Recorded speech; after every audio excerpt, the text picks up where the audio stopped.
Hello you beautiful people, welcome back to the Like Plays video. Today we are going to be doing the long-awaited tier list video. So we are going to be covering what I think is really strong in the game, what I think is really not so strong in the game, and we are going to tier them as we always do. So level 50, level 65, and then level 100. I am going to talk about the characters that I think are really powerful, while skipping the ones that I don't think are very powerful, because I don't think anyone wants to hear that. So, in order to keep this video quite snappy and bite-sized, let's start with the level 50 tier list. Now, I don't believe there's any OP unit at level 50. I don't think there's a sort of one unit fits all. So the OP category in this case will be empty. Now, looking at the S tier, you can see that we have a lot of the new units, and the reason a lot of the new units are really powerful right now is because they have things like turn generation quite early, whether it's built into their kit as a passive, or whether it's built into like maybe starting with a purple card. All in all, these cards are really powerful, and typically what they're going to have is they're either going to have some form of lecture rate, some form of, rate up. None of them should have lecture bonus this early, but if there was one, that would probably go in there. And also, they just have strong tiles as well. Their starting tiles are considerably stronger than, say, some of the base units, which is why these guys sort of sit at the top, as you would think they would. And that's really all that separates it at level 50. Now, at level 65, you start to unlock that next tier. You get to unlock the next card, you get to unlock the next set of passives. Typically, what we start to get, and as you'll start to see, is we start to get the constant buff. Now, before in tier list videos, we've always talked about the trifecta. We've always talked about the lecture bonus, the lecture rate, and then the special rate up, because they're the three things you need to be able to make these special cards appear and then get these crazy bonuses. That's changed a little with the release to the world, where constant buffs are starting to be a real thing. If we were to go into the game, come into team, and then start going into, I don't know, any of the players that I've sort of put into the OP tier, say this Chiggity for example, not only do you get these fantastic looking tiles with Chiggity, you also get this constant speed buff, and constant speed is really powerful. Not speed in general, but like everything in constant is powerful. So, units such as Loki, who have constant speed, units such as the Mitoma, who has constant intelligence, are really strong and will be making you very powerful moving forward. So, it's sort of that fourth piece of that trifecta that we do need, and those cards are naturally going to be higher. You're going to say, well, Loki has the constant speed, why is he not higher? The reason is that his tiles are lower, and ultimately he only has 70% lecture bonus, whilst the two at the OP tier have 100% lecture bonus. They have fantastic tiles, and they have constant, they have everything. They are just fully kitted, and they are very much OP in comparison to the rest. But that doesn't mean that, what you see in front of you is bad. They are very good units, but that is that's really what differentiates the OP tier from the S tier. And I could have got this slightly wrong. Maybe there is a unit that needs to be moved up. You could maybe make an excuse for, say, Mitoma or even Loki, both with constant speeds and pretty solid cards overall. But that's where I'm putting it. This is the 65 tier list. Now, at level 100, the tier list changes yet again, and this time I will talk about it. So, you'll see a bunch of cards start to drop down, and a bunch of cards sort of stay the same.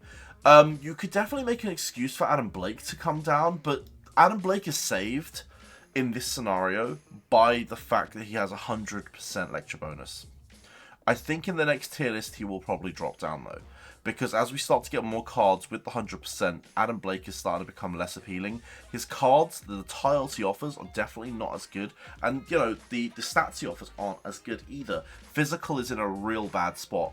I don't know if you've noticed, but at level 100, a lot of the physical units are way lower than, realistically they should be higher, but they're not. They're just low. They're not fun to train at the moment, and physical's in a really bad space. On the flip side, speed's in an amazing place. We're hitting crazy new records on speed. Kick's in a great place, especially now that this Intel Mitoma's come out. I think people are sleeping on the fact that he actually buffs kick and is a pretty decent kick support. But yeah, starting at the top, we do have the OP tier. Both Chiggity and Mitoma are so good right now.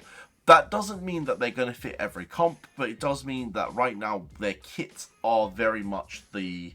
Well, they're currently, what the kits should look like at this stage in the game. Coming down, you'll see the Speed Mitoma. I think people are sleeping on Constance, as I said. So him and Loki are absolutely fantastic. And then the rest of the people within this are there because they have the 100% lecture bonus, except Rayo, who has 120. And Rayo's cards are awful when you think about it. In comparison to what everyone else is offering in terms of cards, Rayo really needs a buff. His tiles are bad, but his lecture bonus is what keeps him sort of in that meta spot. Moving down to the A tier, guys, A tier units are not bad by any stretch of the imagination.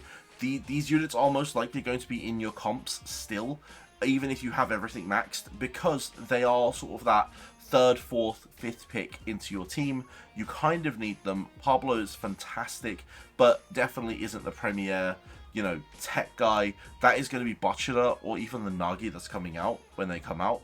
But right now, Pablo is sort of, he just doesn't have enough in his kit to warrant having him higher. Luna, you could definitely make an excuse for being higher, but at the same time, I'm not quite sold. There is not enough in his kit for me to put him that much higher. I think where he sits at A is absolutely fair. Shido, the same. I mean, Shido has at least has a good skill as well, so maybe you can make an excuse for Shido. But ultimately, that's where I would rank those guys. It is important to note that those in A tier, some of them do give turn generation, like Gagamaru, like Luna, like, you know, Pablo, like Shido. And that does make them slightly better in the A tier than, say, the Bachira or the Baro. But ultimately, those two bring actually quite a lot to the team, more than you would think.